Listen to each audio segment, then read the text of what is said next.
Have you ever noticed how someone can earn good money and still feel stressed every time a banking notification appears on their phone?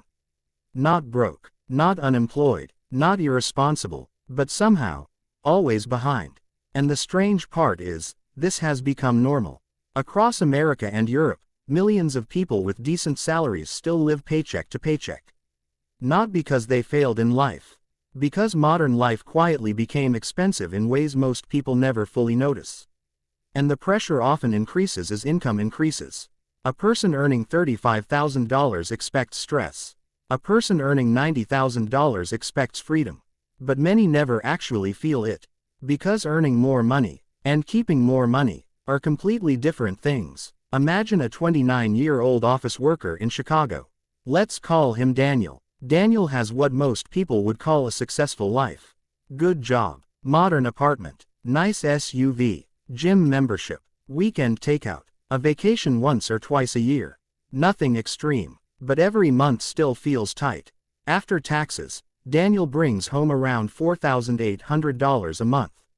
Then reality starts taking pieces of it away. Rent, car payment, insurance, student loans, phone bill, subscriptions, groceries, credit cards, and suddenly, most of the paycheck is already gone. Not because Daniel made one terrible decision. Because modern life is built around monthly payments. That's the real trap. People no longer think in total cost. They think in, only $45 per month.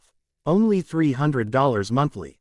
Easy installments. And psychologically, that changes everything. A car doesn't feel expensive anymore when you only focus on the payment. A phone feels affordable when it's bundled into a contract. Even vacations can now be financed. The problem isn't always the purchase itself. It's the accumulation of invisible obligations. Modern financial stress rarely comes from one giant mistake. It comes from 20 small commitments quietly eating future income. And once those commitments become normal, people stop questioning them. That's why someone can look financially successful while privately feeling fragile. Nice apartment, good clothes, reliable car, but emotionally, one emergency away from panic. And this is where psychology becomes important. Because most spending decisions are emotional before they are mathematical. People upgrade their lifestyle hoping it will create relief. Relief from stress, relief from insecurity, relief from feeling behind. A better apartment feels like progress. A newer car feels like success. Expensive dinners feel like a reward. And honestly, those feelings are human. The problem is when temporary comfort creates permanent monthly pressure. That's what lifestyle inflation really is. As income rises, expenses quietly rise too. At 22, a small apartment feels fine. At 28, suddenly there's pressure for a better neighborhood. Then nicer furniture, more expensive vacations, a higher-end social life. And slowly, the definition of normal becomes more expensive every year. That's why some high earners still feel trapped. Because income growth without behavioral control creates the illusion of progress. Without actual financial freedom, someone earning $120,000 while spending $115,000 is financially weaker than someone earning $60,000 while spending $40,000. But socially, the higher spender usually looks more successful. That's the trap. Modern culture rewards visible wealth, not invisible stability. Nobody notices low debt. Nobody compliments emergency savings. Nobody applauds financial restraint. But people absolutely notice expensive lifestyles. And companies understand this perfectly. Advertising no longer just sells products. It sells identity, freedom, confidence, status, belonging. And social media made this pressure even worse. Because now people compare themselves constantly. Not just to neighbors, to thousands of curated lifestyles every single day. A person can earn more money than their parents ever did, and still feel financially inadequate. Not because they're failing, because comparison keeps moving the target. And there's another hidden problem many people underestimate. Recurring expenses quietly remove flexibility. That's what financial pressure really steals first. Not luxury, choice. A person with high monthly obligations can't easily leave a stressful job.